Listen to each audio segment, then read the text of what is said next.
Hello बच्चों बच्चों आज हम लोग स्टार्ट करने जा रहे हैं कूलम्ब्स लॉ। ठीक है बेटा, मैं बार बार आपको ध्यान दिला दूं कि ये जो सीरीज़ हमारी चल रही है ये क्लास 12 की रिवीजन्स चल रही है। इसमें हम लोग जो बिना वजह की बातें हैं वो नहीं करेंगे, जो हमारे पेपर में आ सकता है। ठीक है, पूरे कॉन्सेप्ट वाइज हम लोग क्या करेंगे, हमारा मेन फोकस है पेपर के ऊपर, वो भी ऑब्जेक्टिव के ऊपर। ठीक है, बोर्ड के पेपर की बात कर रहा हूँ मैं, जो अप्रॉक्स 10th ऑफ शायद दिसंबर को है ना, ध्यान दीजिएगा।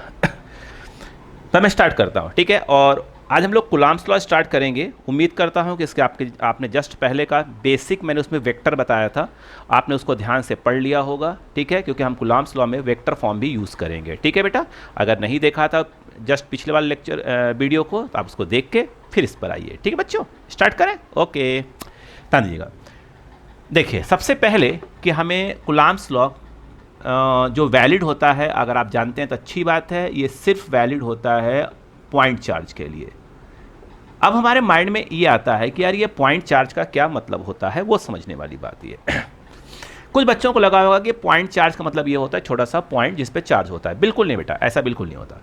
सपोज करिए कि आपके पास ये जो है एक चार्ज्ड बॉडी है, आप कह सकते हैं सपोज करिए कि मेटल की है। सपोज करने के लिए बोला मैंने, ये मेटल की है। ये मेटल के अलावा कुछ भी हो सकती है ना, मतलब मेटल भी हो सकती है, कुछ भी हो सकती है। इसकी जो रेडियस है सपोज करो 5 मीटर है। क्या 5 मीटर छोटा मोटा होता है क्या? बहुत बड़ा होता है भाई साहब।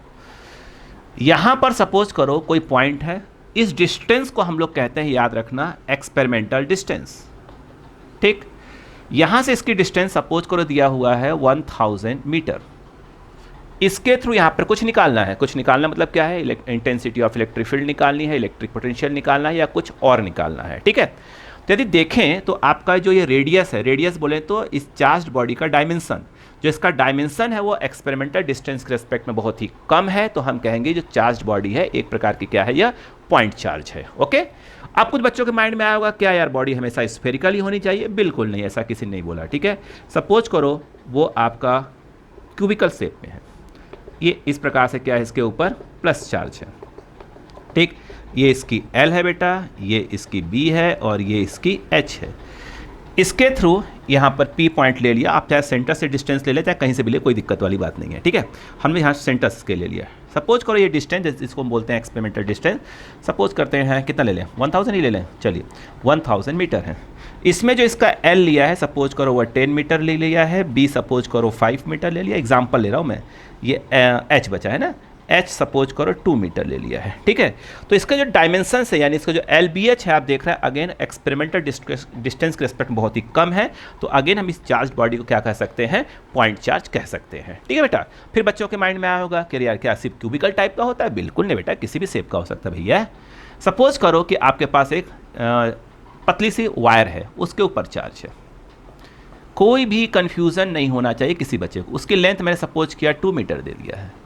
अब किसी पॉइंट, कोई पॉइंट है जहाँ पर क्या निकालना है, इलेक्ट्रिक फील्ड, इलेक्ट्रिक पोटेंशियल, कुछ भी निकालना है, इलेक्ट्रिक फोर्स कुछ भी निकालना हो। ठीक है, आप डिस्टेंस कहाँ से लें इसकी, कहीं से भी ले सकते हैं, सेंटर से ले लीजिए, यहाँ से ले लीजिए, यहाँ से ले लीजिए, आपकी मर्जी, जहाँ से मर्जी वहाँ से ले लें यार। सपोज करो कि ये जो है आपका 5000 मीटर, एग्जाम्पल दे रहा हूँ बेटा, है ना। ये देख रहे हैं चार्ज बॉडी, इसका लेंथ बोले तो इसकी डायमेंशन आप देख रहे हैं कि एक्सपेरिमेंटल डिस्टेंस के रेस्पेक्ट में अगेन क्या है, बहुत ही कम है, तो हम कहेंगे कि जो चार्ज बॉडी है वो भी क्या है, प्रकार का पॉइंट चार्ज है। तो बात समझ में आ गई होगी कि एक्चुअल में पॉइंट चार्ज का मतलब ये होता है कि जो चार्ज बॉडी है, जो उसका डायमेंशन है वो एक्सपेरिमेंटल डिस्टेंस के रेस्पेक्ट में क्या होना चाहिए, बहुत ही क्या होना चाहिए, कम होना चाहिए, एक प्रकार से कह सकते हैं कि नेग्लिजिबल होना चाहिए। ठीक है बच्चों, तो उम्मीद करता हूँ कि आपको समझ में आ गया कि पॉइंट चार्ज का एक्चुअल क्या मतलब होता है। इसे कॉपी कर लें। ठीक है, ओके। अब देखिए क्या है कि जो आपका ये कूलम्ब्स लॉ है, एक्चुअल में सिर्फ ये वैलिड किसके लिए है, ओनली फॉर पॉइंट चार्जेस के लिए बेटा वैलिड है ना बेटा, इसलिए पॉइंट चार्ज समझ में आना बहुत जरूरी था। ठीक, अब बात करते हैं कूलम्ब्स लॉ। यहां पे अगर हम बात करें, ध्यान दीजिएगा, कूलम्ब्स एक साइंटिस्ट का नाम है। उन्होंने क्या किया कि दो चार्ज्ड बॉडी हैं, पॉइंट चार्ज, याद रखिएगा, दो पॉइंट चार्ज। ठीक है, अच्छा इस डायग्राम को ऐसे बना देता हूं ताकि आपको अगेन कंफ्यूजन ना होने पाए, है ना। यहाँ पे आप देखें ये एक चार्ज्ड बॉडी है। ठीक है, ये एक चार्ज्ड बॉडी है, यहाँ पर एक चार्ज्ड बॉडी। आप नोटिस कर रहे होंगे कि दोनों का जो रेडियस है वो बिल्कुल अलग अलग दिख रहा है ना। इसकी रेडियस सपोज करो 2 मीटर है बेटा, इसकी रेडियस सपोज कर रहा हूँ मैं, सपोज करो कि 4 मीटर है ना। इनके सेंटर के बीच की डिस्टेंस सपोज करो कि 1000 मीटर है, तो आप नोटिस करिए ये 1000 2 मीटर के रेस्पेक्ट में बहुत ही ज़्यादा है, तो हम कहेंगे ये जो चार्ज बॉडी है पॉइंट चार्ज है। 4 मीटर जो है अगेन 1000 रेस्पेक्ट में बहुत ही कम है, तो अगेन हम कहेंगे कि जो चार्ज बॉडी है ये अगेन क्या है आपका पॉइंट चार्ज है। इसका मतलब ये है कि ये भी जो है आपका एक पॉइंट चार्ज है, ये भी एक क्या है बेटा आपका पॉइंट चार्ज है, यानी दोनों ही बॉडी जो चार्ज बॉडी है वो पॉइंट चार्ज है। इसका मतलब ये है कि यहाँ पर हम कुलाम्स लॉ की क्या करेंगे, बात करेंगे। क्या ये बात क्लियर हो गई बच्चों? क्लियर है? बुक्स वगैरह हम जब पढ़ते हैं तो हमें वहाँ पर कुछ इस प्रकार से बना हुआ दिखता है कि ये आपका सपोज करो प्लस Q1 है। बिल्कुल जरूरी है कि दोनों आप प्लस लें, आप प्लस माइनस दोनों ले सकते हैं, ठीक है। तो कभी कभी हम कंफ्यूज जाते हैं कि अच्छा पॉइंट चार्ज का मतलब क्या होता है, इस प्रकार का पॉइंट बिल्कुल नहीं, ध्यान रखिएगा। अभी मैंने क्लियर किया है कि पॉइंट चार्ज का एक्चुअल क्या मतलब होता है, ठीक है। सेंटर से सेंटर के बीच की डिस्टेंस, ये जो डिस्टेंस होता है याद रखना, सेंटर से सेंटर के बीच की डिस्टेंस होती है, याद रखिएगा, है ना। चार्ज बॉडी है तो अगर ये दोनों बॉडी को आपने स्फेरिकल लेके रखा हुआ है तब की बात कर रहा हूँ, तो डिस्टेंस क्या होगा, ये सेंटर, दोनों का सेंटर सेंटर मिला दीजिए, ठीक है। अब क्या होगा, सपोज करो ये प्लस प्लस है, तो स्वाभाविक सी बात क्या करेंगे, रिपल करेंगे, ये इसको रिपल करेगा, ये इसको रिपल करेगा, है ना। इलेक्ट्रिक फोर्स बोलते हैं जो दो चार्जेस बीच में जो फोर्स लगता है ना, force between two charges is called electric force. अगर सपोज करो बेटा एक प्लस है और एक क्या है बेटा माइनस है, स्वाभाविक सी बात है क्या करेंगे बेटा, ये दूसरे को अट्रैक्ट करेंगे, है ना। अभी मैं यहाँ कुछ नहीं लिख रहा हूँ, है ना। अब देखना से यहाँ पर, अच्छा जब मैंने बोला कि हाँ मैं अभी एफ नहीं लिख रहा हूँ, याद रखिएगा एक्चुअली ये भी एफ होता है, ये भी एफ होता है, दोनों फोर्स हमेशा क्या होता है, इक्वल ही होते हैं। ये हम लोग प्रूफ कर लेंगे अभी, है ना, इसलिए मैं, ठीक है। यहाँ चाहे तो आप फिलहाल समझने के लिए आप एफ लिख दें, ये हमेशा इक्वल होता है, ध्यान रखिएगा, है ना। ये अगर सपोज करो क्या है आपका माइनस और माइनस है, तो ये इसको रिपल करेगा, ये इसको रिपल करेगा, ठीक है। इक्वल फोर्स से अट्रैक्ट या रिपल करते हैं, ध्यान रखिएगा, है ना।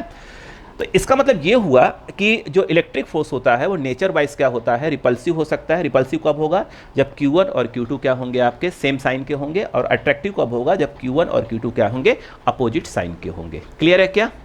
क्लियर बच्चों? चाहे तो यहाँ पर एक अगेन आप ऑब्जेक्टिव दिमाग में बैठा सकते हैं कि अगर आप देखें दो चार्जेस हैं Q1 और Q2, ठीक है। अगर इन दोनों का प्रोडक्ट किया जाए यानी प्लस Q1 और प्लस Q1 किया जाए, तो प्लस प्लस इंटू प्लस क्या होता है, प्लस ही होता है। यानी Q1 और Q2 की वैल्यू क्या आएगी, प्लस मतलब क्या आएगी, ग्रेटर देन क्या आएगी, 0 आएगी। अगर सपोज करो आप इन दोनों को क्या करते हैं, मल्टीप्लाई करते हैं, तो माइनस इंटू माइनस क्या हो जाता है, प्लस। यानी अगेन देखा जाए तो Q1 इंटू Q2 क्या आएगा आपका, क्या आएगा, ग्रेटर देन 0। अगर आप क्या यूज़ करते हैं, माइनस इंटू माइनस, यहाँ आप क्या करिए, माइनस Q1, यहाँ पे minus Q2, minus minus plus हो जाएगा, तो क्या जाएगा आपका Q1 Q2 क्या जाएगा, चाहे तो उसको आप ऐसे लिख लीजिए, कोई कन्फ्यूज़न हो रहा हो तो माइनस के क्या आएगा, माइनस माइनस प्लस, तो अगेन क्या आ जाएगा, इसको आप ऐसे लिख लीजिए सिंपल भाषा में, Q1 Q2 ऐसे आ जाएगा। नोटिस मैं एक्चुअली बताना ये चाहता हूँ कि अगर Q1 और Q2 सेम साइन के हैं तो आप देख रहे हैं उनका प्रोडक्ट हमेशा क्या आएगा, ग्रेटर देन 0 आएगा, और उनके बीच का जो इलेक्ट्रिक फोर्स होगा वो क्या होगा, आपका रिपल्सिव होगा, ठीक है। तो कभी कभी वो पूछ लेते हैं कि भैया अगर if Q1 into Q2 is greater than 0 the nature of force, nature of electric force, तो याद रखिएगा वो क्या होना चाहिए आपका, रिपल्सिव होगा। क्लियर है? यहाँ पर देखिए ये प्लस Q1 है, ये माइनस है। अगर आप यहाँ पर प्लस Q1 और यहाँ पे माइनस Q2, तो आप देख रहे हैं प्लस इंटू माइनस करेंगे तो क्या जाएगा, पक्का है माइनस आएगा। ये क्या आएगा, लेस देन 0। तो पूछ सकते हैं डायरेक्ट ऐसे कि अगर Q1 Q2 is less than 0 है तो नेचर ऑफ फोर्स क्या होगा, तो ध्यान रखिएगा नेचर ऑफ फोर्स क्या हो जाएगा आपका, अट्रैक्टिव हो जाएगा। क्लियर बच्चों? तो आगे बढ़ा जाए, ठीक है। अब ध्यान दीजिएगा यहाँ पर तो उम्मीद करते हैं कि आपको छोटी सी ये बात समझ में आ गई। अब मैं थोड़ा सा कुलाम्स लॉ को और एक्सप्लेन करने जा रहा हूँ, ध्यान दीजिएगा। हमने ये कहा कि सपोज करो कि आपके पास ये Q1 एक पॉइंट चार्ज है, ये Q2 एक पॉइंट चार्ज। समझाने के लिए मैं आपको इन दोनों को प्लस और प्लस ले लेता हूँ। डिस्टेंस क्या दिया है, इनके सेंटर्स के बीच की डिस्टेंस कितनी है बेटा, R है, ठीक है। अब ध्यान दीजिएगा, अगर मैं बोलूँ तो F यानी electric force between Q1 and Q2 is directly proportional to product of magnitude of charges. Product बोलने का मतलब क्या है कि अगर यहाँ पर सपोज करो अगर -3 माइक्रो कूलम होता है तो हम माइनस साइन नहीं लेते, सिर्फ क्या लेते हैं अपन, 3 वैल्यू लेते हैं, नहीं सिर्फ उसकी मैग्नीट्यूड लेते हैं ना। इसलिए बोला जो इलेक्ट्रिक फोर्स होगा वो डायरेक्टली प्रोपोर्शनल टू क्या होता है, product of magnitude of charges. और आपका जो इनवर्सली प्रोपोर्शनल होता है वो square of distance between centres of Q1 and Q2, यानी चार्ज बॉडी के सेंटर्स हैं उनके बीच के जो डिस्टेंस होती है उसके स्क्वायर के इनवर्सली प्रोपोर्शनल होता है, ठीक बच्चों। यहाँ पर देखा जाए दोनों कंबाइन करेंगे बच्चों तो ये क्या आ जाएगा, Q1 Q2 बाई क्या हो जाएगा आपका R स्क्वायर, ठीक है। आप सब जानते हैं कि आपका जो प्रोपोर्शनलिटी साइन है जब भी हटता है तो आप जानते हैं बच्चों के क्या कांस्टेंट आता है, तो यहाँ पर के Q1 Q2 बाई क्या हो जाएगा बच्चों, ये आ जाएगा R²। ठीक है बेटा, ये जो के की वैल्यू होती है वो किन किन बातों पर डिपेंड करती है, हम यहाँ बताने जा रहा हूँ आपको।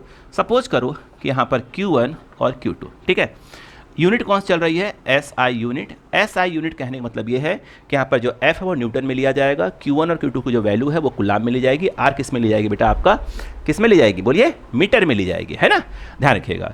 और यहाँ पर इनके बीच में Q1 और Q2 के बीच में सपोज करो बेटा क्या है आपका, सॉरी वैक्यूम ले लेते हैं पहले, है ना, स्टार्टिंग वैक्यूम की क्या आएगी, वैक्यूम। ठीक है, सपोज करो यहाँ पर अगेन ये Q1 और Q2 है, इनके बीच में सपोज करो कि एक प्रकार का डाइलेक्ट्रिक, डाइलेक्ट्रिक मतलब बेटा एक प्रकार का इंसुलेटर सपोज कर सकते हैं। ठीक है, अगर Q1 और Q2 के बीच में क्या है, वैक्यूम है, और यूनिट कौन सी बेटा, SI यूनिट, तो याद रखिएगा ये जो K की वैल्यू होती है, इस कांस्टेंट K की जो वैल्यू होती है वो कितनी होती है बच्चों, 9 × 10⁹। इसका यूनिट क्या लिखा है मैं जस्ट बताने जा रहा हूँ आपको। इसी को हम लोग रिप्लेस करते हैं, ध्यान रखिएगा, 1/4πε0 से रिप्लेस किया जाता है। यहाँ पर बात करें Q1 और Q2 के बीच में क्या है, डाइलेक्ट्रिक। ठीक है, तो याद रखिएगा जो K की वैल्यू है वो कितनी होती है बच्चों, 9 × डाइलेक्ट्रिक और SI यूनिट होना चाहिए, है ना, और इनटू क्या हो जाएगा 1/εr। कुछ बच्चे क्या करते हैं, ये जो εr है उसे K लिख देते हैं, बिल्कुल लिखा है था बुक्स में, बिल्कुल मिलेगा आपको, 9 × 10 की पावर और 1/k। बेटा के जो हम लोग बहुत ज़्यादा होशियार टाइप के लोग हैं तो इसको हम K को इधर ले आएंगे, K × K का कर देंगे, K² कर देंगे, फिर K निकालेंगे, फिर रूट लगा देंगे। ठीक है, तो कंफ्यूज हो जाएंगे, तो अपन हटाई देते हैं। तो मैं जनरली क्या यूज़ करता हूँ, εr ही यूज़ करता हूँ। ठीक है, समझ जाइएगा, यहाँ पे K भी लिखा रहता है ना, ध्यान रखिएगा। अब देखिए इसे क्या रिप्लेस कर सकते हैं, इसको किससे रिप्लेस कर सकते हैं, इससे रिप्लेस कर सकते हैं, यानी K की वैल्यू क्या हो जाएगी, 1/ क्या हो जाएगी 4πε0 और यहाँ पर आ जाएगी εr। ठीक है बेटा, यानी इसका मतलब ये है कि SI यूनिट है और वैक्यूम है, मीडियम अगर वैक्यूम है तो K की वैल्यू ये यूज़ करिए, और अगर SI यूनिट प्लस डाइलेक्ट्रिक है तो K की वैल्यू ये यूज़ की जाएगी। ठीक है, नेक्स्ट की बात करें, अगर आपका CGS यूनिट की बात हो, CGS यूनिट मतलब क्या होता है बेटा, F किस में होगा, डाइन में होगा, Q1 और Q2 की जो वैल्यू किस में दी जाएगी बेटा, स्ट्रेट कूलाम में। आपको मैं पिछले लेक्चर में बता चुका हूँ स्ट्रेट कूलाम, F कूलाम और कूलाम में क्या रिलेशन होता है। ठीक है, तो Q1 Q2 किस में रहेगा बेटा, स्ट्रेट कूलाम में रहेगा, R किस में रहेगा, सेंटीमीटर में। तो हम कहेंगे कि कौन सी यूनिट का हम यूज़ कर रहे हैं बेटा, CGS यूनिट का यूज़ कर रहे हैं। ठीक है, तो उस कंडीशन में देखिए ध्यान से बच्चों, ये आपका Q1 है, ये आपका Q2 है। सपोज करो यहाँ पर क्या है बेटा, आपका वैक्यूम है, ध्यान दीजिएगा, अगर आपका वैक्यूम है तो K की वैल्यू क्या होगी बेटा, 1, क्या होगी 1, ध्यान रखिएगा। यहाँ पर अगर हम बात करें बच्चों, अगर Q1 है आपका, यहाँ पर क्या है Q2 है, बीच में सपोज करो Q1 और Q2 के बीच में सपोज करो बेटा क्या है आपका, डाइलेक्ट्रिक है, तो इस K की जो वैल्यू होती है बेटा, ये देख रहे हैं जिसे कैसे यूज़ किया था हमने, जो था उसे लिखा इंटू 1/εr कर दिया था। यहाँ पर क्या है 1 है, तो 1 × क्या करेंगे बेटा, εr हो जाएगा। क्लियर है क्या? तो उम्मीद करता हूं कि आपको समझ में आ गया K की वैल्यू कब क्या रखी जाएगी। अगर आपका SI यूनिट प्लस वैक्यूम तो K की वैल्यू कहाँ यूज़ करेगी, ये यूज़ करिएगा, और आपका SI यूनिट प्लस डाइलेक्ट्रिक अगर है तो K की वैल्यू ये यूज़ करिएगा, और CGS यूनिट और बीच में वैक्यूम है तो याद K की वैल्यू क्या यूज़ करेंगे, आपका सिर्फ 1 यूज़ करेंगे। क्लियर है? और अगर आपका CGS यूनिट और आपका डाइलेक्ट्रिक मीडियम है तो आप क्या यूज़ करेंगे, K की वैल्यू, इसे क्या लिख सकते हैं 1/εr भी तो लिख सकते हैं ना, तो K की वैल्यू ये यूज़ करेंगे। क्लियर है क्या? अब इसमें जो ε0 है, εr है, ठीक है, और ये जो ε0 × εr है इसको हम लोग सिर्फ एप्सिलॉन भी बोलते हैं, तो कभी कभी याद रखें K की वैल्यू क्या लिखी रहेगी 1/4π और एप्सिलॉन। ठीक है, किसे क्या बोलते हैं मैं इसको जस्ट अगले में लिख रहा हूँ आपको, मतलब ε0 को क्या बोलते हैं, εr को क्या बोलते हैं, एप्सिलॉन क्या बोलते हैं, है ना। और साथ में यहाँ पर कहा गई ये जो K की जो है वैल्यू 9 × 9, इसकी यूनिट क्या लिखी जाएगी मैं जस्ट आपको बताने जा रहा हूँ। क्या आपको ये बात समझ में आ गई? यस, कूलॉम्स लॉ वाला पॉइंट समझ में आ गया आपको। एक कूलॉम्स लॉ कौन से फॉर्म में लिखा गया है अभी, स्केलर फॉर्म में, इसके जस्ट बाद अभी वेक्टर फॉर्म की बात करेंगे। ठीक बच्चों, प्लीज़ इसको कॉपी करें, फिर अपन जस्ट आगे की बात करते हैं। प्लीज़ कॉपी करें भैया, अच्छे से नोट्स बनाएं, बार बार कह रहा हूँ अच्छे से नोट्स बनाएं। अब ध्यान दीजिएगा, हमने कहा सबसे पहले स्टार्ट करते हैं कि भाई साहब ये K की यूनिट क्या होती है। ध्यान दीजिएगा, अभी आपने देखा था कि F की वैल्यू क्या आई थी, K Q1 Q2, ये जो Q1 Q2 है वैसे मॉड में भी लिखा रहता है ऐसे अपॉन r²। हम लोग चाहें तो इसको ऐसे लिख देते हैं simple, K Q1 Q2 r²। तो क्लियर रहे कि ये Q1 Q2 जो प्रॉपर तरीके से लिखेंगे तो ऐसे लिखी जाती है ना। यहाँ पर ध्यान दीजिएगा, अगर मैं कहूँ कि K की वैल्यू क्या होगी तो आपका क्या हो जाएगा, क्रॉस मल्टीप्लाई हो जाएगा, तो F r² upon Q1 Q2। अगर मैं आपसे ये कहूँ कि भाई साहब यहाँ यूनिट ऑफ के क्या है, तो एफ क्या है बेटा, न्यूटन, तो आप यहाँ पे क्या लिख दीजिए बच्चों, न्यूटन। आर किस में हो जाएगा, मीटर में हो जाएगा, metre square, upon Q1 Q2 किस में बेटा, कुलाम इंटू कुलाम, बोले तो कुलाम्ब स्क्वायर, कहाँ लिख दिया, कुलाम्ब स्क्वायर। ठीक है, सही लिखा है ना, क्लियर है क्या, क्लियर है, कुलाम्ब स्क्वायर। यहाँ पे अगर हम बात करें तो उम्मीद करता हूँ ये बात समझ में आपको आ गई होगी, प्लीज़ ध्यान दीजिएगा। नेक्स्ट, अभी हम देखा था के की वैल्यू क्या बताया था मैंने, 9 इंटू 10 की पावर 9, तो प्रॉपर यूनिट लिख दीजिए न्यूटन मीटर स्क्वायर अपॉन क्या हो जाएगा आपका, कुलाम, यहाँ पे ये ओ लिखा है रखिएगा, है ना, कुलाम स्क्वायर हो जाएगा। क्लियर है क्या यहाँ पर, क्लियर। अब समस्या देखिए, नेक्स्ट बात करते हैं।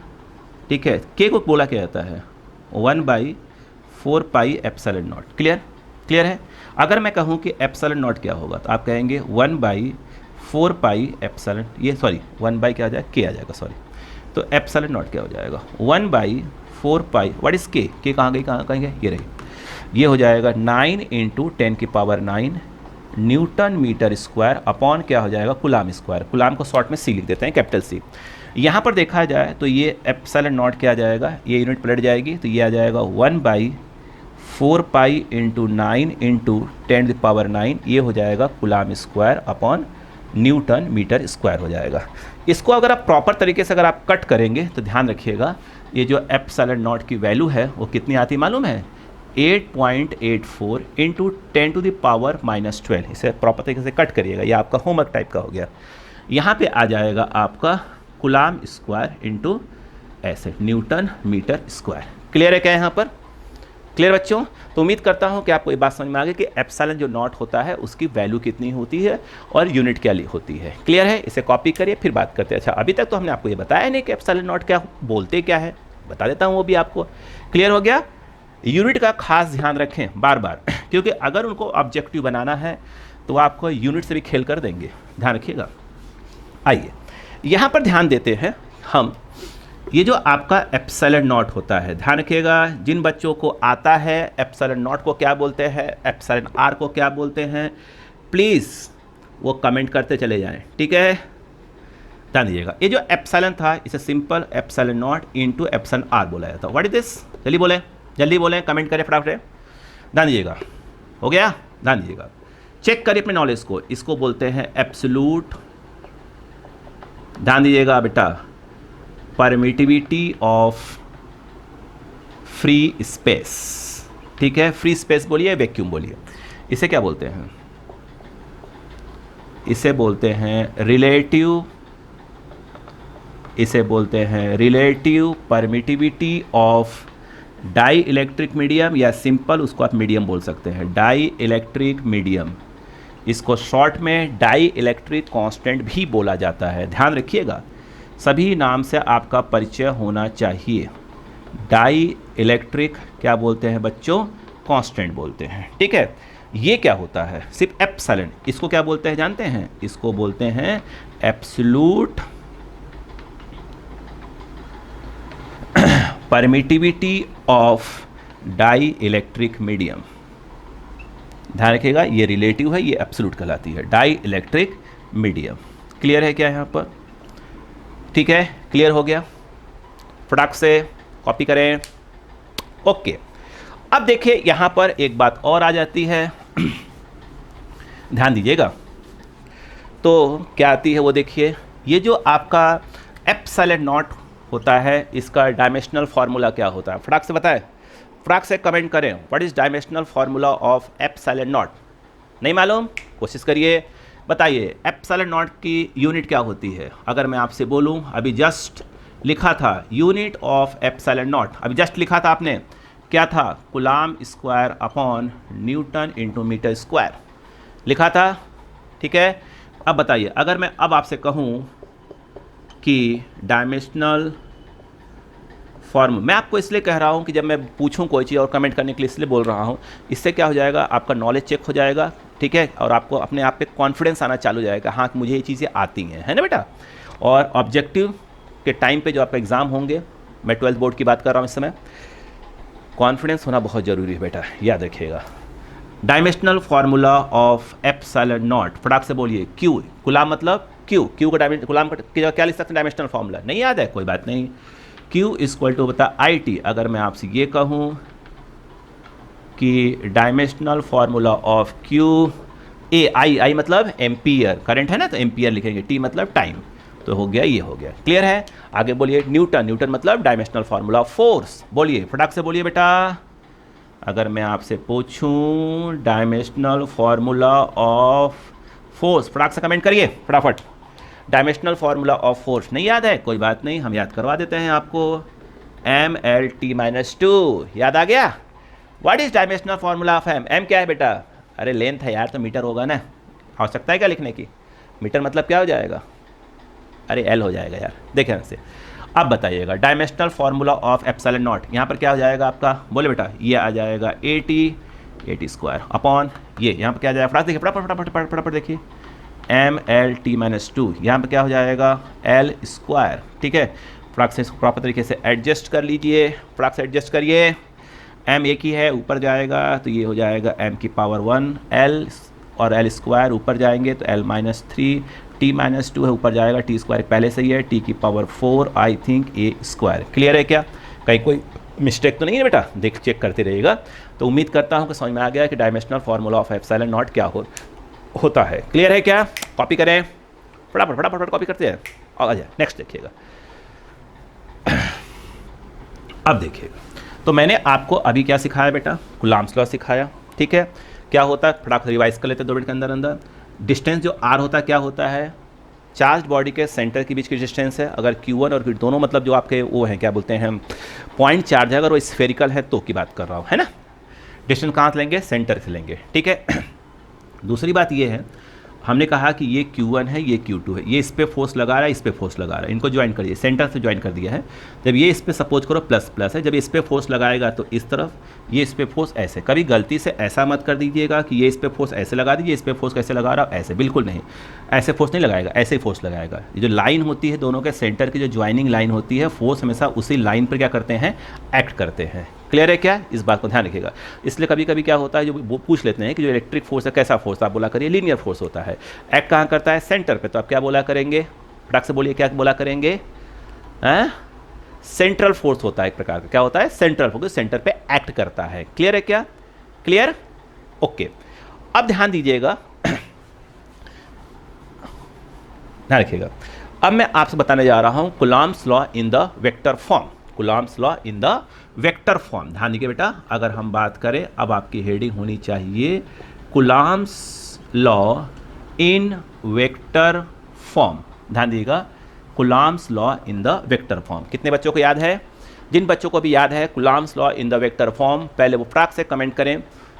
ठीक है, मैं बार बार कर रहा हूँ, कमेंट करने से आपका एक ही फ़ायदा है कि आपको क्या याद है वो क्लियर हो जाएगा और आपको अपने आप पर कॉन्फिडेंस आएगा। ध्यान रखिएगा। ठीक है, अब मैं आपको बताने जा रहा हूँ, फटाक से देखिएगा। हाँ, यहाँ पर जब मैंने वेक्टर फॉर्म यूज़ किया तो कुछ बच्चों को लग रहा हो कि भाई उनको तो वेक्टर आता ही नहीं है। प्लीज़ इसके जस्ट पहले का वीडियो देखिएगा, उससे मैंने बेसिक वेक्टर जिसकी ज़रूरत है हमको उतना ही वेक्टर मैंने बता दिया है ना, बहुत डिटेल्स में नहीं बताया है, सिंपल जो है बेसिक बताया हुआ है। अब ध्यान दीजिएगा, सपोज करो कि यहाँ पर प्लस Q1, आप माइनस भी ले सकते हैं। ठीक है, लेकिन जब वेक्टर फॉर्म लिखा करें तो प्लस प्लस लेकर सपोज करा करें। ठीक है, ये डिस्टेंस कितना है? R है। क्लियर है? ध्यान दीजिएगा। अब एक काम करिए, इस डायरेक्शन में क्या ले लिया हमने? एक यूनिट वेक्टर ले लिया जिसको हम बोलते हैं आर कैप। डायरेक्शन ये है उसका। अब क्या होगा बताइए? ये इसको रिपल करेगा ऐसे। क्या लिखेंगे यहाँ पर? फोर्स, पहले देखिए कैसे लिखा जाता है, फोर्स ऑन और ये बाई, पहले ऑन फिर बाई, तो force on 1/2 in the vector form. ठीक है, इसको क्या करेंगे? Force on 2/1। क्लियर है क्या? अब मैं आपसे पूछता हूँ बताइए, फोर्स ऑन 1/2 क्या होगा और फोर्स ऑन 2/1 क्या होगा? सिर्फ क्या पूछ रहा हूँ मैं आपसे? क्या पूछ रहा? फटाक से बोलिए। सिर्फ मैग्नीट्यूड पूछना, ध्यान रखिएगा। तो K Q1 Q2 बाई क्या हो जाएगा? R square. यहाँ पर भी क्या आएगा? K Q1 Q2 बाई क्या हो जाएगा बेटा? R square. क्लियर है क्या? क्लियर है? ध्यान रखिएगा, ये जो R लिखा है इसको आप ऐसे भी लिख सकते हैं, यानी मॉड ऑफ वेक्टर R वो प्रकार से R ही है। ध्यान रखिएगा, है ना। अब बोलिए, अगर मैंने ये कहा कि भैया F12 वेक्टर फॉर्म में लिखो तो क्या होगा, तो पहले क्या लिखा जाता है, जैसे आप देखते हैं ना, जैसे कभी वेक्टर लिखा हो देखा होगा, तो वेक्टर ए इक्वल टू लिखा है 2i कैप, तो यहाँ पर ए क्या है, 2 क्या है, इस वेक्टर का मैग्नीट्यूड है, और ये i कैप क्या है, इस वेक्टर का डायरेक्शन है ना। देखिए तो यहाँ पर क्या है, अगर मैंने ये बोला कि इस वेक्टर को लिखो तो यहाँ पर क्या लिखना पड़ेगा, इसका मैग्नीट्यूड, ये रहा इसका मैग्नीट्यूड, और डायरेक्शन F12 कहाँ जा रहा है, इस तरफ आ रहा है। आपने डायरेक्शन मतलब यूनिट वेक्टर आपने इस प्रकार से लेके रखा हुआ है इस तरफ, और ये कहाँ आ रहा है, इस तरफ, तो यहाँ पे क्या लिखना पड़ेगा, माइनस ऑफ आर कैप। अच्छा, इसमें क्या लिखना पड़ेगा बताइए, अगर वेक्टर फॉर्म में लिख रहे हैं तो एफ ये, और ये कहाँ जा रहा है बेटा, इस तरफ जा रहा है, और आपने आर कैप भी ऐसे ही लेके रखा हुआ है। तो ये देखिए ध्यान से, क्लियर है क्या। आगे देखिएगा अगर मैंने बोला F12 ऐसे, इसकी वैल्यू कितनी बेटा, के Q1 Q2 बाई क्या हो जाएगा, आर स्क्वायर, और यहाँ पर ये हो जाएगा। क्लियर है क्या, यहाँ पर क्लियर है। अब मैं इस चीज़ को वहाँ लिख रहा हूँ ताकि आपको क्लियर दिखे, है ना, ध्यान दिखिएगा। यहाँ पे लिखता हूँ, थोड़ा सा लिख दूँ पहले फिर आगे बढ़ता हूँ। यहाँ पर क्या लिखा जाएगा, यह के Q1 Q2 बाई क्या हो जाएगा, आर स्क्वायर, और ये क्या हो जाएगा, आर कैप हो जाएगा। क्लियर है। अब मैं इस यहाँ की लाइन को मैं वहाँ कॉपी कर रहा हूँ, ठीक है, ध्यान रखिएगा। यहाँ बताइए क्या हो जाएगा, F12, ध्यान रखे बेटो, है ना, ध्यान रखिएगा, बोलो क्या हो जाएगा। इसके क्या लिख सकते हैं, इसकी जगह चाहे तो हम क्या लिख सकते हैं, ये भी लिख सकते हैं, ध्यान रखिएगा। और क्या आपको मेरी बात याद है, याद तो होगी नहीं बेटा, चलो मैं याद करवा दूंगा यार, क्या दिक्कत है, ये लिख सकते हैं ना ऐसे। और यहाँ पर क्या है, माइनस ऑफ आर कैप। क्या बच्चों आपको याद है कि नहीं है, ये जो आर कैप है उसे क्या लिखा जा सकता है, vector R upon mod of vector R लिखा जा सकता है, यानी इसको ऐसे भी लिख सकते हैं, और इस चीज़ को तो सिंपल आर भी लिखा जा सकता है ना।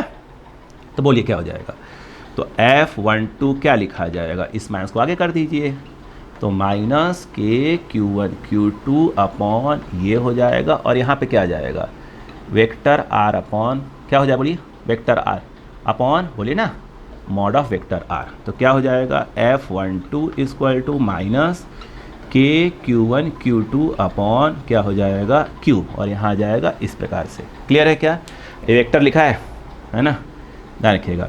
नोटिस करिए, अगर कैप है तो स्क्वायर है, कैप है तो स्क्वायर है, वेक्टर है तो क्यूब है।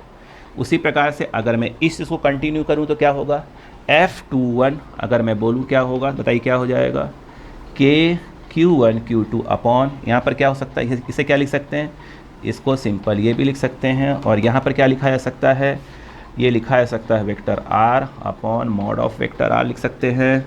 तो यहाँ पर F21 क्या लिख सकते हैं बच्चों, जल्दी बोले बेटा यार, के Q1 Q2 अपॉन ये क्या हो जाएगा आपका ये। क्लियर है। उम्मीद करता हूँ कि ये लाइन भी आपको समझ में आ गई होगी और ये लाइन भी समझ में आ गई होगी। क्लियर है क्या, force on 1/2 and force on 2/1 clear हो गया। अगर आप दोनों को ऐड कर दें, इन दोनों को ऐड कर दें तो नोटिस करेंगे F12 प्लस F21 अगर ऐड करते हैं 0 आना चाहिए। देखिए ना, ये और ये बिल्कुल सेम टू सेम है, यहाँ माइनस है यहाँ प्लस है, तो कट कर क्या हो जाएगा 0 आ जाएगा। क्लियर है। क्या सीखा अभी आपने वो देखिए, F12 equal to minus of F21, ध्यान रखने वाली बात ये है। क्लियर है। नोटिस करिए ये जो कहा गया आपका, ये Q1 है ये Q2 है, इन्हें इस दोनों को मिलाकर बोलते हैं system of Q1 and Q2, इसको बोलते हैं system of Q1 and Q2। Clear है। या एंड लिख देता हूँ Q1 एंड Q2। नोटिस करें जो Q1 और Q2 का जो सिस्टम है उस पर जो नेट फोर्स लग रहा है, एक इस पर लग रहा है net force experienced by, net force ठीक है एक्सपीरियंस्ड बाई, ठीक है, system of Q1 and Q2। मैं बोल देता हूँ, आप नीचे दिखेगा नहीं आपको। ये क्या है, ये फोर्स कहाँ लग रहा है बेटा, पूरा का पूरा net force experienced by system of Q1 and Q2। आप देख रहे हैं इक्वल टू क्या आ रहा है 0 आ रहा है, यानी Q1 और Q2 का जो सिस्टम है उस पर जो नेट फोर्स लगता है वो ऑलवेज क्या होता है आपका 0 होता है। और यहाँ क्या सीखा आपने, यहाँ देखिए फोर्स ऑन 1/2 या फोर्स ऑन 2/1, ये मैग्नीट्यूड वाइज सेम है। यहाँ माइनस साइन इंडिकेट कर रहा है कि इनका डायरेक्शन क्या है, जस्ट क्या है, अपोजिट है। तो इसका मैं कहने की कोशिश ये कर रहा हूँ कि जितना फोर्स Q1 Q2 पे लगाता है उतना ही फोर्स Q2 Q1 पे लगाता है, लेकिन दोनों का डायरेक्शन हमेशा क्या होता है, अपोजिट होता है। अपोजिट कहने का मतलब ये हुआ कि सपोज करो कि आपका ये Q1 है और सपोज करो ये Q2 है। सपोज करो मैंने Q1 और Q2 का साइन दिखाया ही नहीं है, मैंने बोला ये इस पर फोर्स लगा रहा है, सपोज करो इस तरफ लगा रहा है, ठीक है। बताइए ये इस पे लगा रहा है इस तरफ, तो मैं पूछता हूँ ये कहाँ लगाएगा, तो आपने गलती से बोल दिया ऐसे होगा। ये हो ही नहीं सकता, क्यों, दोनों डायरेक्शन क्या आ रहा है, सेम आ रहा है। ये पॉसिबल, क्योंकि ये माइनस साइन इंडिकेट कर डायरेक्शन क्या होना चाहिए, हमेशा अपोजिट होना चाहिए। तो अगर ये ऐसे आ रहा तो ये कहाँ होना चाहिए आपका, इस प्रकार से होना चाहिए। क्लियर है क्या? वही उसी प्रकार से मैंने कह दिया कि भैया ये Q1 और Q2 ये इस पे फोर्स लगा रहा है, सपोज कर मैं डायरेक्शन दिखा दिया ऐसे, मैंने बोला कि ये जो इस पे फोर्स लगा रहा है उसको डायरेक्शन बताइए कैसा होगा, तो आपने गलती से कहाँ दिखा दिया, ऐसे गलत दिखाया, क्योंकि दोनों डायरेक्शन क्या हो गया, सेम हो गया। डायरेक्शन क्या होना चाहिए आपका, अपोजिट होना चाहिए। तो क्या होना चाहिए यहाँ पे डायरेक्शन बेटा, यहाँ पे डायरेक्शन आपका कुछ इस प्रकार से होना चाहिए। क्लियर है क्या? यानी जो कुलाम्स लॉ में जो Q1 और Q2 होते हैं उन दोनों को जो फोर्स की वैल्यू होती हैं वो मैग्नीट्यूड वाइज सेम होती है और डायरेक्शन वाइज क्या होती है, ऑलवेज अपोजिट होती है। एक बच्चों को कुछ कन्फ्यूज़न हो रहा होगा उसको भी क्लियर कर दें, यहीं पे करते हैं। आइए ध्यान दीजिए, सपोज करो एक चार्ज है 0.1 कूलाम और सेकंड वाला चार्ज है 1000 कूलाम। किसी ने बोल दिया कि भाई ये इस पे फोर्स लगा रहा है, ये इस पे फोर्स लगा रहा है, सपोज करो मैंने बोल दिया 5 न्यूटन, बताइए इस पे कितना फोर्स लगाएगा। तो आप बोलेंगे सर ये तो ज़्यादा है, तो ये इस पे ज़्यादा फोर्स लगाएगा। बिल्कुल नहीं भाई, अभी तो बताया ना कि जो फोर्स लगाता है Q1 Q2 पे या Q2 Q1 पे मैग्नीट्यूड वाइज क्या होते हैं, सेम होते हैं। जो ये इस पे फोर्स लगाएगा इस प्रकार से, क्योंकि डायरेक्शन अपोजिट होना चाहिए, ये भी कितना लगाएगा, 5 न्यूटन का ही फोर्स लगाएगा। क्लियर है क्या? जो छोटी मोटी गलतियां बेटा प्लीज़ नहीं होना चाहिए, है ना, हम एग्ज़ाम देने जा रहे हैं, है ना। प्लीज़ कॉपी कर लें। तो उम्मीद करते हैं आपको यहाँ पे समझ में आ गया होगा, वेक्टर फॉर्म समझ में आ गया होगा। मैं इसको एक बार अभी और लिखता हूँ, ध्यान दीजिएगा। हो गया? अब देखिए इसी कुलाम्स लॉ को वेक्टर फॉर्म में और कैसे कैसे डायरेक्ट लिख सकते हैं, ठीक है, और कौन कौन से फॉर्मेट में पूछ सकते हैं वो ध्यान दीजिएगा।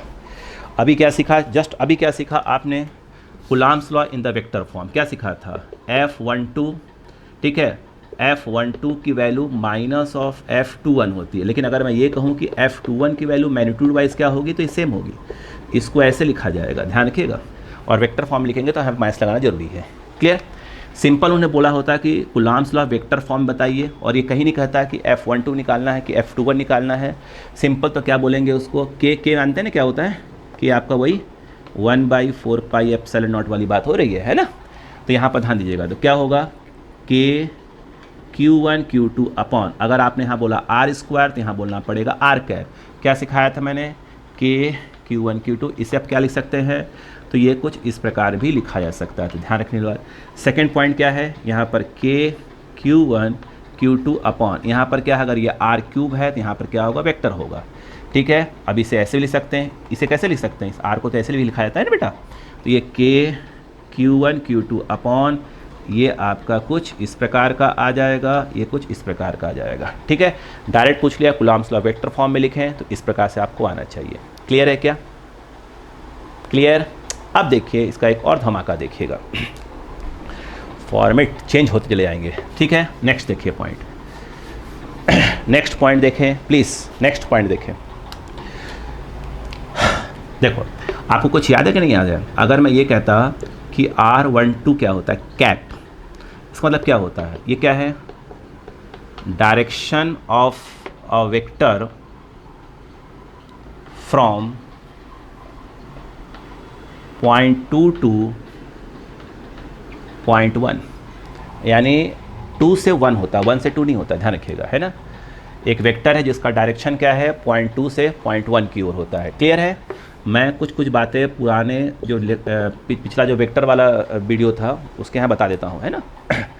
यहाँ पर क्या होगा, ये direction of a vector from, ध्यान रखिएगा, फ्रॉम पॉइंट 1, सॉरी ये 2 1 लिखना था, from point 1 to 2, from point 1 to क्या हो जाएगा, पॉइंट 2। क्लियर है क्या? एक बात। दूसरी बात ध्यान रखिएगा, अगर आपको याद हो R12 ये क्या होता है, फटाफट देख लीजिए, बता चुका हूँ, प्लीज़ वीडियो पूरा देखिए, ये आप ही के लिए बनाया है भाई, आप ही लोग के लिए मेहनत कर रहे हैं। यहाँ पर क्या हुआ, अगर ये ऐसे किया जाए तो ये जो है आपका यहाँ मॉड लगा देंगे। अगर मैं बोलता कि R21 क्या होगा, तो ये हो जाएगा R2 माइनस R1 वेक्टर का, अगर यहाँ मॉड के फॉर्म में लिखेंगे तो ये लिखा जाएगा R2 minus R1, vector form लिखते रहिएगा। ठीक है, दूसरी बात R21, ठीक है, जिसको आपने क्या लिखा है, ऐसे बोलते डायरेक्ट, सुनिए ऐसे छोटे लिखते हैं, R21 का मॉड और R12 का मॉड हमेशा इक्वल होते हैं, ध्यान रखिएगा। क्योंकि R1 का मतलब क्या होता है, Q1 से Q2 का डिस्टेंस या Q1 से Q2 का डिस्टेंस बोले, Q2 से Q1 या Q1 से Q2, इसी डिस्टेंस क्या बोला जाता है, R12 और R21 बोला जाता है उसका मॉड। तो और डिस्टेंस तो कोई फ़र्क पड़ता नहीं है, इसका मतलब ये दोनों हमेशा क्या होते हैं, इक्वल होते हैं बेटा, ये ऐसे, ठीक है, और यहाँ पर R1 माइनस R2, ध्यान रखिएगा, है ना, ये इस प्रकार से होते हैं। अगर हम बात करते हैं R12, ध्यान रखो, कैप क्या बताया था, बोलिए क्या होगा, R12 वेक्टर अपॉन R12, यानी उसी वेक्टर को उसके मॉड से डिवाइड मार दीजिए। तो डायरेक्ट क्या लिख सकते हैं, इसको ऐसे भी लिख सकते हैं, बोलो क्या हो जाएगा, R12 मतलब R1 माइनस R2, बताइए फिर से बोल रहा है, डायरेक्शन कहाँ है, 2 से 1 की ओर है, ये क्या हो जाएगा, R1 माइनस R2। कुछ डायरेक्ट भी याद करने का तरीका है, 1 2 तो 1 2 यहाँ पे आएगा, ठीक है। यहाँ पर क्या हो जाएगा, R21, अगर कैप लिखा है तो क्या हो जाएगा, R21 वेक्टर अपॉन क्या हो जाएगा, R21, ये क्या हो जाएगा बच्चों, R2 minus R1 upon R2 minus R1 mod. Clear है क्या, फटाक से देख लीजिए, पुरानी बातें आपको याद आ जाए। Okay okay okay okay, please please please please जल्दी करें, कॉपी करें। ओके, अब ध्यान दीजिएगा, अब मैं डायरेक्ट यूज़ करूं, अब तो कोई दिक्कत नहीं है ना, देख ध्यान से। अगर मान लीजिए ऐसा कुछ बोल दिया उन्होंने, फॉर्मेट समझिए, वो ये Q1 है, सपोज करो ये Q2 है, ये इस पे फोर्स लगा रहा है, इस तरफ फोर्स ऑन 1/2, ये इस पे फोर्स लगा रहा है, फोर्स ऑन 2/1। अब देखिए मैं डायरेक्ट बोलूँगा आपसे, बताइए ये क्या है, कहाँ कहाँ जा रहा है, 1 से कहाँ जा रहा है, 2 की ओर जा रहा है ना, 1 से 2 जा रहा है ना, 1 से 2 की ओर, क्या लिखा जाए, 1 यहाँ 2 यहाँ, कैप, ये क्या होगा R, ये कहाँ आ रहा है, 2 से 1 की ओर आ रहा है, तो ये 2 ये 1, ये कैप। क्लियर है क्या, ठीक है, याद रखना इनके बीच की डिस्टेंस कितनी लिया है हमने, R। अभी जस्ट मैंने बताया यहाँ पर जो R12 का जो मॉड है या R21 का जो मॉड है, वो दोनों सभी दोनों क्या होते हैं, इक्वल होते हैं, और वही क्या है, Q1 और Q2 के बीच की डिस्टेंस है। क्लियर बेटा, अब मैं आपसे बोलता हूँ, बता चुका हूँ, फिर से बोल देता हूँ, फोर्स ऑन बाई, यानी फोर्स ऑन 1/2 और फोर्स ऑन 2/1। अगर मैं आपसे डायरेक्ट पूछूं फोर्स ऑन 1/2 क्या होगा, तो क्या होगा, इसका मैग्नीट्यूड कितना आएगा, K Q1 Q2 by R², वो जगह छोड़ रहा हूँ मैं, चलिए ठीक है, फिलहाल मैंने R² लिख दिया। चलिए बताइए 1 2 कहाँ जा रहा है, इस तरफ आ रहा है, इस तरफ, तो यहाँ पर क्या आ जाएगा, R12, ध्यान रखिएगा। क्लियर है, 1 से 2 की ओर, कुछ गलत लिखा है, force on 2/1, force on 2/1। Clear है क्या, फोर्स ऑन 2/1 सही लिखा ना, हाँ, फोर्स ऑन 2/1, कहाँ से कहाँ जा रहा है, ये इस तरफ आ रहा है, गलत लिखा है भाई, यहाँ गलत लिखा है, देखिए इस तरफ आ रहा है ना, गलत लिख दिया है ना, सॉरी सॉरी सॉरी सॉरी, ऐसे, ठीक है, 1 2 1 2, ध्यान रखिएगा, है ना, ध्यान रखिएगा। अब यहाँ पे क्या लिखा जाए वो ध्यान दीजिएगा, छोटी मोटी गलतियाँ देखिए होना नहीं चाहिए, वही मैं कह रहा हूँ, क्या गलत लिख दिया भैया, आप तुरंत कमेंट कर देंगे जहाँ लिखा मैंने।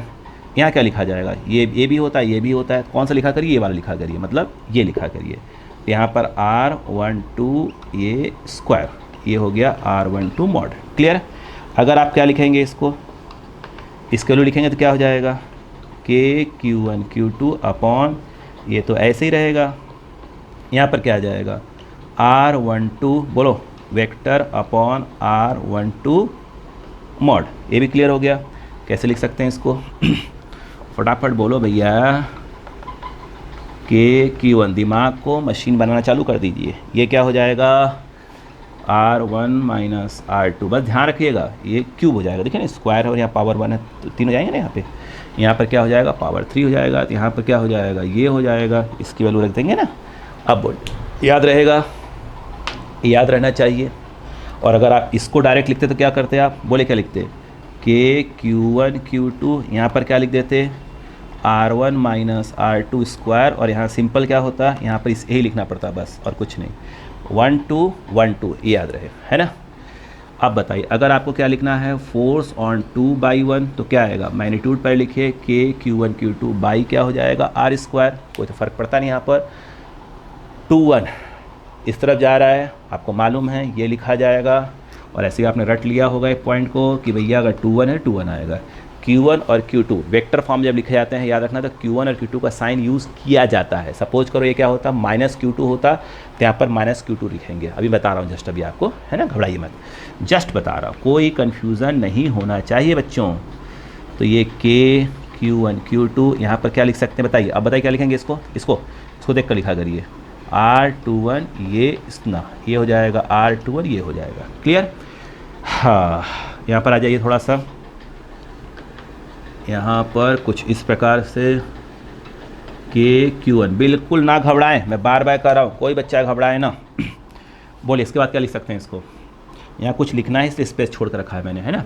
बोलिए इसे क्या लिख सकते हैं, इसको आप लिख सकते हैं R2, एक मिनट, इसको लिखना था, सॉरी R21 इसको लिखना था, जल्दबाजी में काम गड़बड़ा जाता है। ये मॉड, आप ढंग से लिख लीजिए इसको मल्टीप्लाई करके। बोले क्या आ जाएगा, Q1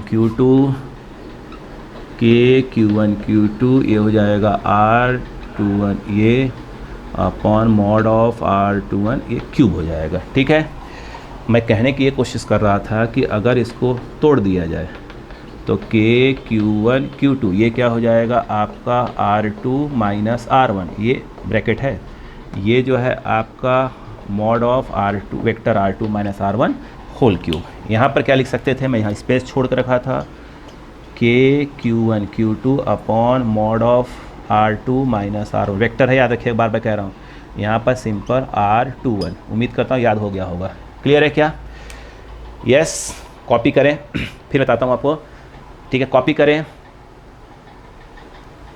ओके, अब ध्यान दीजिएगा, मैं इसको डायरेक्ट बोल देता हूँ, किसी बच्चे को कोई कन्फ्यूज़न ही नहीं होना चाहिए, कोई कन्फ्यूज़न नहीं होना चाहिए। अब देखो डायरेक्ट बोलो फटाक से, F12 क्या सिखाया था, Q1 Q2, यहाँ वाला छोड़ दीजिए अभी, R12 कैप, यहाँ पर क्या आ जाएगा R12 मॉड स्क्वायर। भाई ये तो पूछ सकते हैं ना, Q1 Q2 दिया हुआ आपको, डायरेक्ट पूछ लें कि what will value of force on 1/2, और डायरेक्ट वेक्टर फॉर्म में ऑप्शन दिया, और क्या करेंगे आप, याद होना चाहिए आपको। अब बताइए इसे क्या लिख सकते थे, Q1 Q2, बोलो, ये आ जाएगा R12 वेक्टर, और ये आ जाएगा R12 वेक्टर मॉड, सब क्यूब लगा दीजिए, मतलब mod of R12 whole cube. बोलो और बोलो, और बोलो फटाक से, Q1 Q2 ये क्या लिख सकते थे, फटाफट बोलो,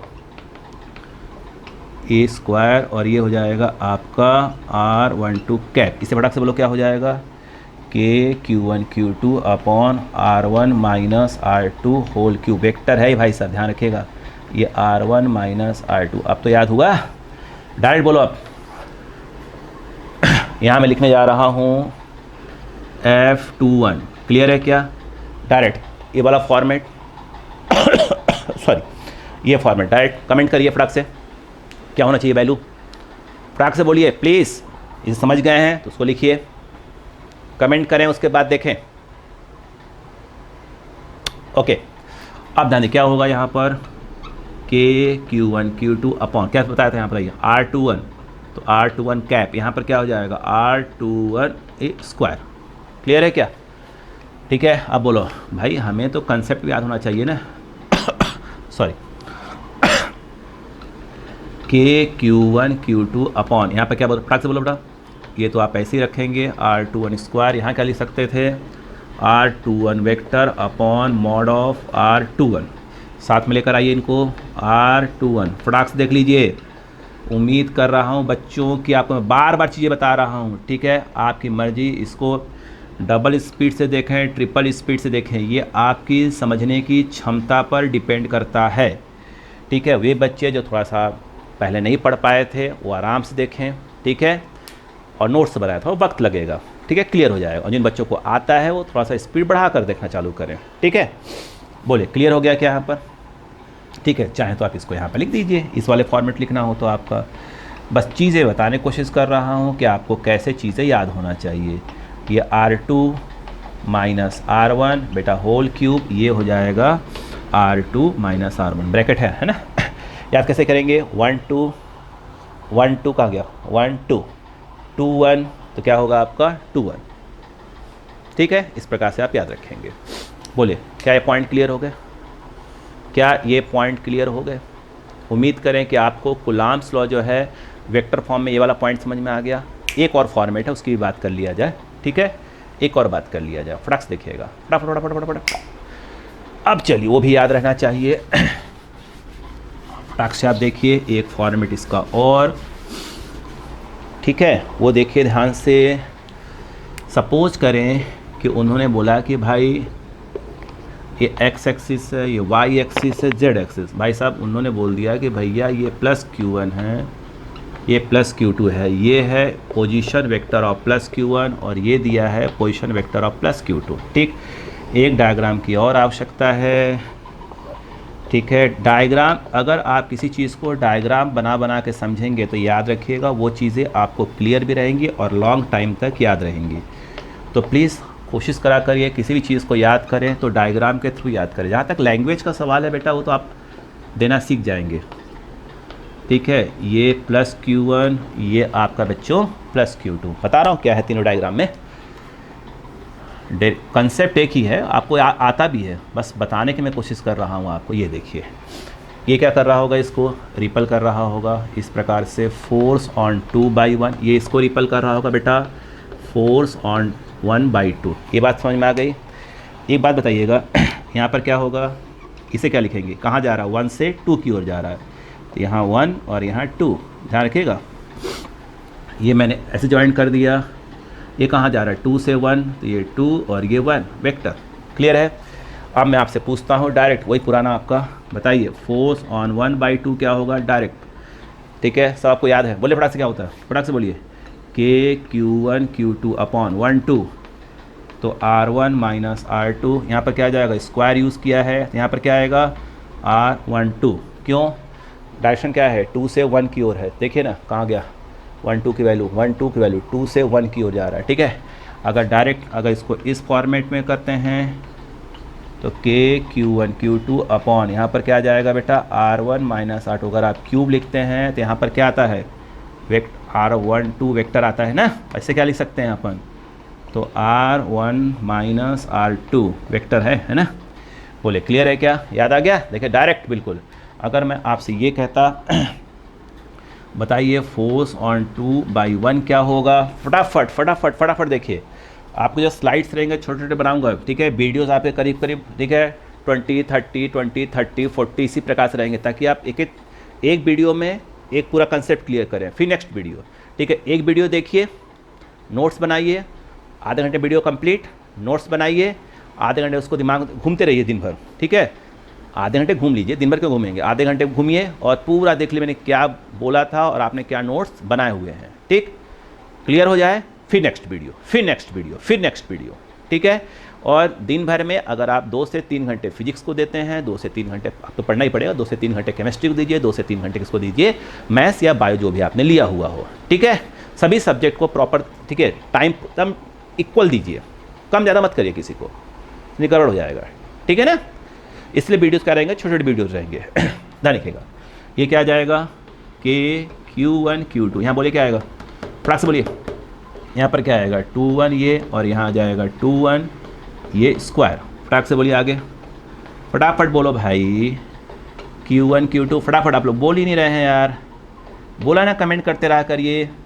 देखिए ध्यान से बेटे, आप कमेंट करेंगे, ठीक है, मुझे कॉन्फिडेंस आएगा, कॉन्फिडेंस आएगा कि हाँ मेरी बात आपको समझ में आ रही है। ये तो मुझे लग रहा है कि मैं अच्छा पढ़ा रहा हूँ, ये तो मुझे लग रहा है, मेरे लगने से क्या होता है, आपको लगना चाहिए। ठीक है, तो आप कमेंट करा करिए, उससे मुझे कॉन्फिडेंस आता है। ठीक है, उसके बाद थोड़ा सा मैं और जोश से पढ़ाई करूँगा आपको। ठीक है, ध्यान दीजिए करिए, यहाँ पर क्या हो जाएगा स्क्वायर, और यहाँ पर क्या हो जाएगा R21 कैप। ठीक है, आपका कमेंट जो है मेरे लिए एक प्रकार की एनर्जी ड्रिंक है। ठीक है, क्लियर है, ध्यान दीजिएगा। R2 देखिए, जोश के चक्कर में यहाँ उल्टा लिखने लगा, बाप रे बाप, ज़्यादा जोश नहीं आना चाहिए। क्लियर है क्या, क्या आपको समझ में आ गया, फटाफट बोले क्या समझ में आ गया यहाँ तक। उम्मीद करता हूँ कुलाम्स लॉ समझ में आ गया, कुलाम्स लॉ का वेक्टर फॉर्म समझ में अच्छे से आ गया। ठीक है, कॉपी करिए, एक और पॉइंट है बस, एक पॉइंट और, फिर ये स्लाइड ख़त्म हो जाएगी आपकी। एक पॉइंट और, उम्मीद करता ज़्यादा लेंदी वीडियो नहीं हुआ होगा, फिर टाइम तो मैंने देखा ही नहीं कितना लेंदी हो चुका है वीडियो। आइए ध्यान दीजिएगा, सपोज करिए कि आपके पास स्पेस है एक, ध्यान दीजिएगा, ये x है, ये y है और ये z है, बहुत से चार्जेस हैं, ये Q1 है, ये Q2 है, ये Q3 और भी ले लीजिएगा, ठीक है। अब ध्यान दीजिएगा, मैंने यदि आपसे पूछा, ये जेड एक्सिस है, मैंने कहा कि भैया ये इसका पोजीशन वेक्टर R1 है, इसका पोजीशन वेक्टर R2 है, इसका पोजीशन वेक्टर R3 है, ठीक। एक और चार्ज है ये वाला, क्लियर। इसको मैंने बोला Q0, तो Q बोल दो, छोड़ो, ठीक है, कुछ ले लो यार इसको, चलो Q0 बोल दो, ठीक है ना। और मैंने इसका पोजीशन वेक्टर दे के रखा हुआ है R0, ये भी प्लस सपोज करके चल रहे हैं, बार बार कह रहा हूँ, ठीक है। मैंने बोला कि आप find net electric force, find net electric force experienced by plus Q0 charge, ठीक है।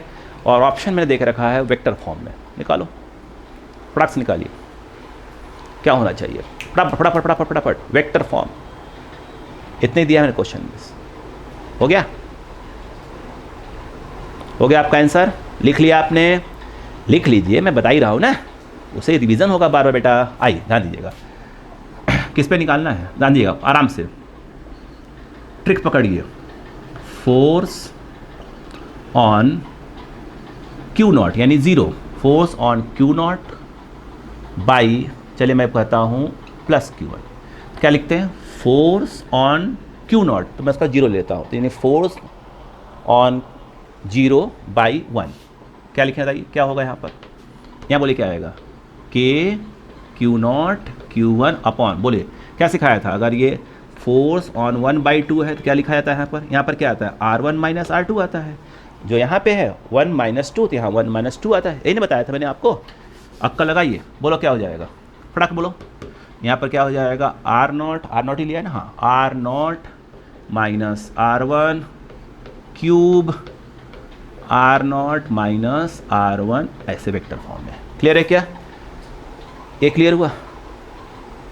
बोलो, अगर मैं बात करूँ नेट फोर्स, अब आपको आ जाना चाहिए, net force experienced by plus Q0, बोलो क्या हो जाएगा, तो फोर्स कौन लगा रहा होगा, फोर्स ऑन 0 मतलब Q0 की बात हो रही है, ठीक है, बाई 1, 0/2, 0/3, 0 बार बार कह रहा है, 0 मतलब 0 नहीं है, मतलब Q0 का 0 ले लिया मैंने, ठीक है, बाई 4 और भी होंगे, लगाते एंड सो ऑन, बोलो फटाक से क्या आ जाएगा यहाँ पर, फटाक से देखिएगा क्या जाएगा, के फटाक बोलो, फटाफट बोलो भाई, बोलो भाई, Q0 Q1 upon R0 minus, वहाँ देख रहे हैं ना ध्यान से, Q यहाँ पर क्या आ गया, R0 माइनस R1 प्लस, वहाँ मत लिखिए, यहाँ लिखिए प्लस, के, अब बोलो क्या आएगा, Q0 Q2 अपॉन, फटाक से बोले, R0 माइनस R2 क्यूब, यहाँ पर क्या जाएगा, R0 माइनस R2, ख़त्म, प्लस एंड सो ऑन, ठीक, इस प्रकार से आ जाएगा। इसको और शॉर्ट में लिखना होता है, अगर मान लो पूछ लिया है, देखना दीजिए क्या क्या होगा, पूरे से कॉमन क्या है, के वही 1/4πε0 है ना, देख लीजिएगा कि क्वेश्चन में जो ऑप्शंस दिए वो के लिख के दिया है कि 1/4πε0 देख लिखा, तो देख लेंगे अपन, के को बाहर कर लीजिए, के बाहर करिए, Q0 बाहर करिए, हो गया, और कोई बाहर नहीं आने वाला, अंदर क्या बचेगा, यहाँ आएगा Q1 R0 minus R1 upon R0 minus R1 mod और क्यूब, एक और लिख देता हूँ ताकि उसको आपको समझ में आ जाए, यहाँ पर क्या आ जाएगा, Q2 R0 minus R2 upon R0 minus R2 cube plus and so on, direct देखिएगा, के Q0 1 2 3 4 5, देखो बीच में क्या लगा है, प्लस प्लस प्लस, तो वहाँ लगेगा आपका समेशन, ठीक, Q1 Q2 Q3, तो QI फॉर इंटीजर, ठीक, R0 R0 R0, तो यहाँ पर आ जाएगा R0 vector 1 2 3 I A upon mod of क्या जाएगा, R0 माइनस RI क्यूब। अब आगे देखिए, स्टार्ट I कहाँ से हो रहा है, 1 से, तो यहाँ पर लिखेंगे I इक्वल टू 1, कहाँ तक जाएगा, N तक, तो आप कह सकते हैं net force experienced by plus Q0, ये आपका ये रट सकते हैं, ठीक है। आप इसको ये वाला याद कर सकते हैं। क्वेश्चन देख लीजिए कैसा पूछा जा रहा है। ठीक है बच्चों, उम्मीद करता हूँ कि आपको कुलॉम्स लॉ समझ में आ गया। ठीक है, अब इस पर बेस जो है बेसिक जो न्यूमेरिकल्स हैं जो हमारे एग्जाम में आ सकते हैं, हम बोर्ड की बात करें, ऑब्जेक्टिव की, बहुत हैवी न्यूमेरिकल्स की बात नहीं करने वाले हम लोग, बेसिक न्यूमेरिकल्स की अब बात करेंगे नेक्स्ट वीडियो में। ठीक है बच्चों, प्लीज़ इसको रिवाइज कर लीजिएगा, है ना बेटा। ठीक है, ध्यान रखिएगा, मैं बार बार कहता हूँ यहाँ पर Q1 और Q2 जो है अगर वेक्टर फॉर्म में है तो साइन के साथ लिखे जाते हैं, अगर वेक्टर स्केलर फॉर्म में है तो सिर्फ वैल्यू लिखी जाती है। नेक्स्ट वीडियो में इसमें न्यूमेरिकल्स करवाऊंगा ताकि आपको एक क्लियर आ जाए। यहाँ तक क्या करिएगा, रिवाइज कर लीजिएगा, वही आधे घंटे का वीडियो देखिए, आधे घंटे उसको रिवाइज करिए घूम घाम के, फिर नेक्स्ट वीडियो देखिएगा। ओके बच्चों, थैंक यू।